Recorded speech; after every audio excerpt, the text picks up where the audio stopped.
Sorry, I don't know if you could hear that, but whatever.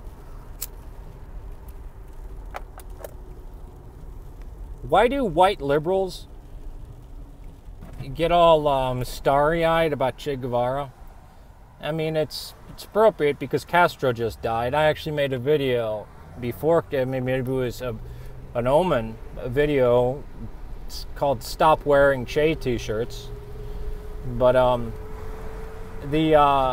the white liberals of the United States and Europe, Northern European countries, get starry-eyed and wax romantic and poetic about the Cuban Revolution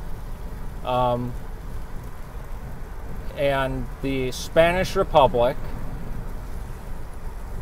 and hell, in some cases, the Russian Revolution and Maoist takeover of China.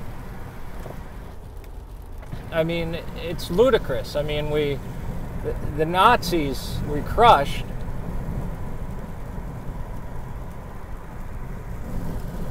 And Nazism is to be called a Nazi is one of the worst things to be called. But arguably, or almost empirically, the communists were worse. In communism, people came out of Eastern Europe and told the tales of how the hell that they lived in. Now, for the FMLN and the Sandinista government of Guatemala, not true communists. They just weren't. They were more centrist than anything. They were center-left. And I mean, there was no dictatorship of the proletariat in either case. And when the Sandinistas held elections and they lost, they handed over power. They didn't act like a bunch of savage animals like the Chavistas did. But these, I mean, to this day, I mean, just less than 10 years ago,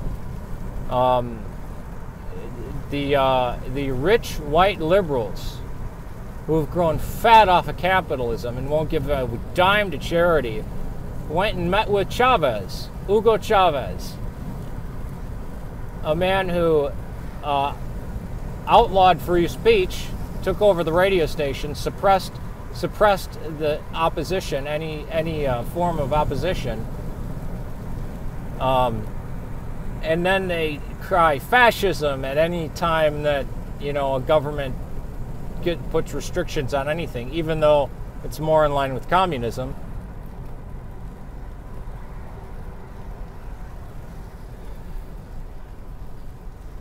You're a fascist. You arrested people for planning to blow up something. They didn't do it.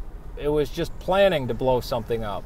Okay, yeah, well, you know, but yet if, you know, Chavez takes away the right of the Venezuelan people to speak openly and against his regime, oh, well, they're just counter-revolutionaries and deserve to be shot. And the romantic bullshit that they go on, I mean, the Spanish Republic especially. The sickening thing is that Che Guevara, right? You know who he was played by in a play? Antonio Banderas. A man who's grown fat off of capitalism.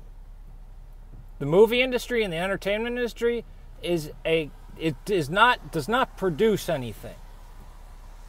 It has investors, bankers, and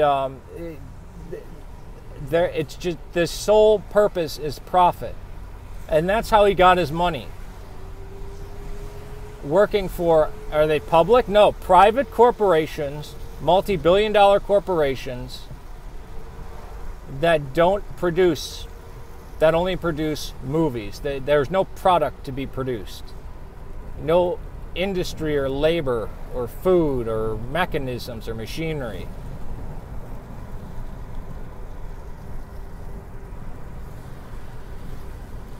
And he's wearing a Che.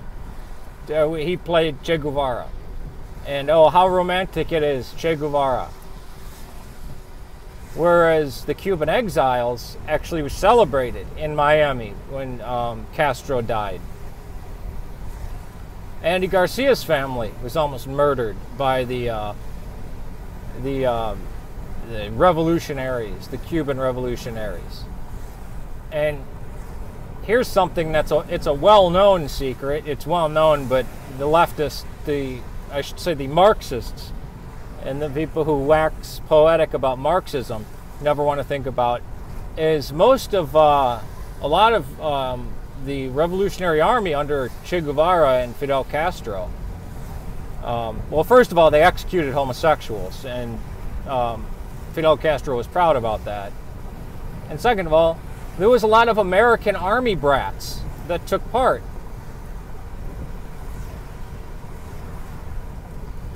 And I already did a video. Che Guevara executed homosexuals, hated Mexicans, and hated black people.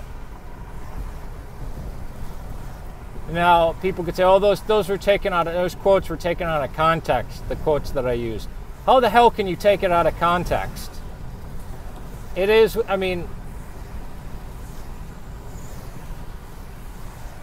what other context could you put it in?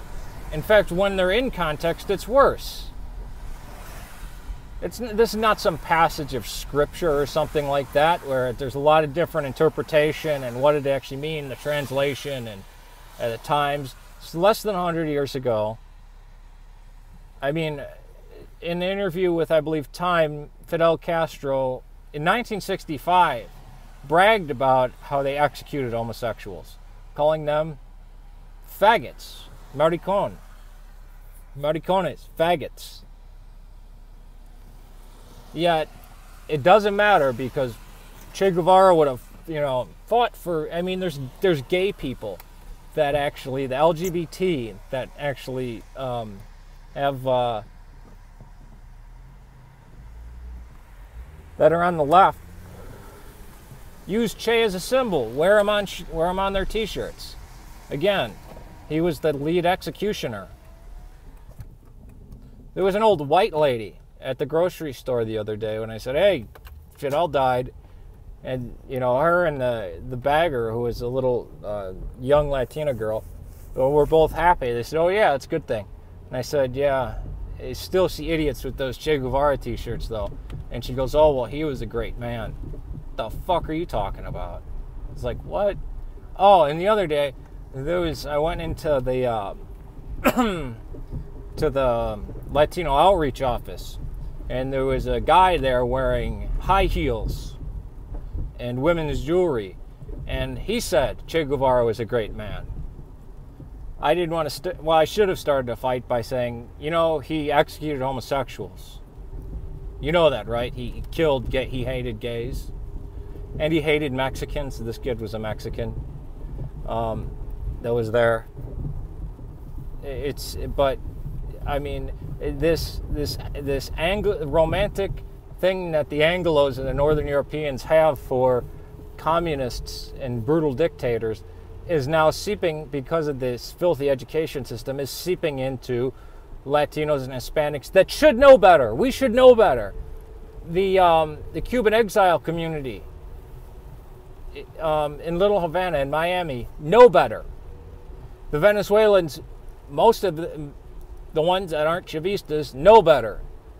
But yet, they come to America and they buy into this shit. I mean, what the hell? I mean, the Shining Path, the FARC. We should know better by now. We should know better. And still 2/3 of Peru think Fujimori did a good job. Because he had to fight Shining Path. The only way to fight Shining Path is brutally. All right, peace to you.